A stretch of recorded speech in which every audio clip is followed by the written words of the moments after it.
He mentioned that you were doing some acting as well. Yeah, like I've done acting Absolutely. even before I've gotten to the rap game. Like I was always wanted to do a little bit of acting and shit like that. It was just something that I was attracted to, watching movies and the screen, and that's why it compelled me to start directing for The Diplomats when we finally got our deal and all that. So any videos that you've seen from the beginning of our Diplomat career, I've directed. Yes, sir. You know what I mean? Wow.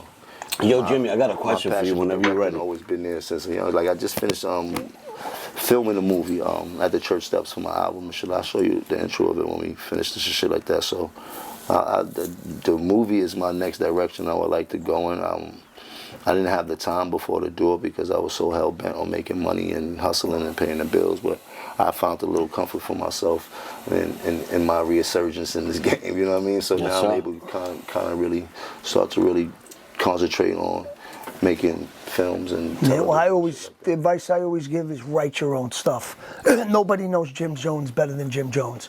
Nobody knows where your talents lie, what the things that you're good at. I always just write your own thing. You know what I mean? I'm sure you got a great story, just the way you guys came to be, Dipset and all that stuff. And that's like, it's already written. It's already written. Now you got to find all the best. So with that being said, why you never did a Bronx Tale 2? Or why you won't do a Bronx Tale 2? Or maybe you should do a Bronx Tale 2. Well, yeah. They know I got something Yeah, he written. got something. I got something written. Maybe you coming in as an EP, executive producer. Absolutely. I would love to. Jim, I got a question for you. I got a script I wrote called Never Meet Your Heroes. It's with the girl from A Bronx Tale. I meet her in a karaoke bar. I'm on the Joker Polka. I'm a degenerate gambler. She's an aspiring singer. Her mom's a retired nurse. It's a great story. Then we end up falling in love. We have a daughter. Addiction and the whole thing. The reason why the Bronx Tale thing, I don't really get along with Chaz Palminteri, the guy who played Sonny. You know, I'll make it known, I don't really give a shit. But the guy says he witnessed the murder in the Bronx Tale and that he didn't tell and that Sonny took him under his wing. But then when I got in trouble, the guy's on TV talking all this shit about me. I don't want anybody to think I got anything to do with this kid. He's supposed to be, you know, the guy Joey Molino, the boss from Philly, he called him a piece of shit. But this is why. It's the same difference of what my brother just told me about. Boy, you gotta go back in history and remind people of who you are and what you've done. You need, that's in real time. This is your real name. Of course, yeah. My father was like, what is this guy anyway you bend talking this like story, it's still Bronx Tale. Yeah, but here's the thing. The whole story, Bronx Tale, you gotta buy the rights to that. He owns that, or De Niro.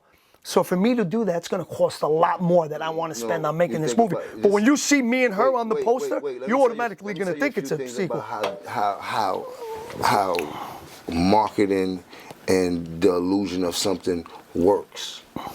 You heard? Like, for any one of us that watch Bronx Tale, if you was just right now, put the cameras up and we do a scene and you just on a phone and don't say nothing and then put it on Instagram, what they gonna say? Gonna go crazy. Bronx Tales 2. Yeah. So, yeah, they must be doing. Yeah, we don't have to say nothing, right? That's why when you see me and her on the poster, gonna feel they're like going to say, oh, it's a sequel. I didn't say that, you did. And I didn't have to pay for it either.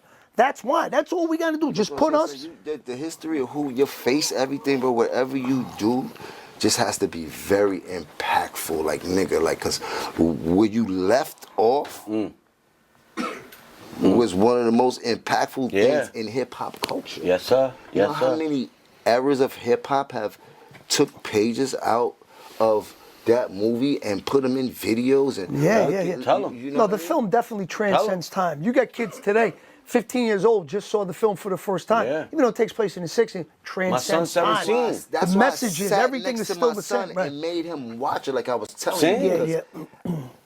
when I first watched the movie, I didn't grow up with my pops, but I grew up with a lot of gangsters. You dig? And Both sides.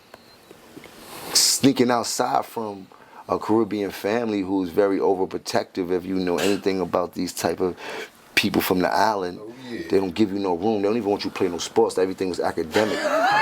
So with that being said, outside was all I had. Outside, and I had a lot of heart.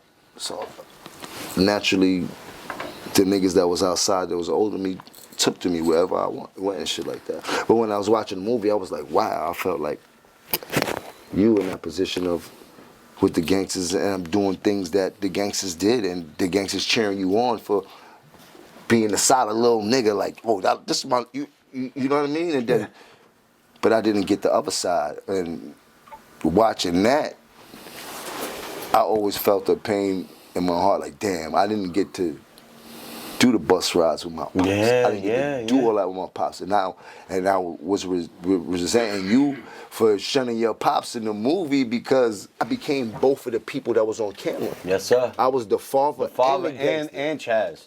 You heard? So I wanted him to watch it to see who I was for him. Like, bro, I'm both of these people in your life. This man fused this man, you heard? I was this man before you was born. When you was born, I had to turn myself into this man. Lorenzo, the bus driver. Yes. You went from Sonny, but because of your son, you had to turn yourself into Lorenzo, the bus driver. Do you think turning yourself into Lorenzo, the bus driver, impacted your approach in the way you write music and what you write music about? In a lot of ways, yes. In a lot of ways, yes, because the father in me always is with me with my music, no matter what. You dig? So if you know anything about my music, above all, I would give a lot of lessons in my music because we all come apart and shit like that. And that's the father in me. That's the Lorenzo in me and shit like that. But then when I'm talking my shit, you know what it is. You know what I mean? That's the mob in me. But that's one of the movies that kind of, for me and my son, is like a full circle moment and shit like that. You know what I mean? It was the best way to explain a lot of who I was before he got older enough to understand who I was. Right. You know what I mean? Jim, Stack Bundles was an artist under you. Right. The world loved him. You and him look like Michael Jordan and Michael Jordan together. That's what I saw. That's what we saw. That was my Yo, guy. listen, the whole hood, right here, you see those belts? The whole hood, everybody, right? We wanted to be, you made the hood want to be rock stars, right? You and Stack. My brother, man, that shit hurt me. You knew him. Like how? Like, bro, like how could you ever show face again? Like, because me, I would have been heartbroken. I want to be under a rock. How did you have the energy to lift up and, you know what I mean, and still be around? Not saying that you were shunned from anybody, no. But like me personally, that's like that was like your brother. You know what I mean? Like, what the fuck? Wow. And can we ever expect a series from him? For the people who don't know him, from beginning to end, who knows? Yes, no? I'm gonna keep it funky, bro. Yes, sir. I do not like to talk about stuff Okay, say no more. because he's a very special person. Yeah, to I me. already know. And I don't really have conversations about him to nobody, and nobody can say they ever Yes, heard sir. me have a conversation about him since Okay, he's passed respectfully. away. But I can tell you this: he was probably one of the most talented kids that I ever came about, and I mean talented in the Drake type of way. I do believe that if he were to be here, that he would be one of the biggest artists that we've seen, and I always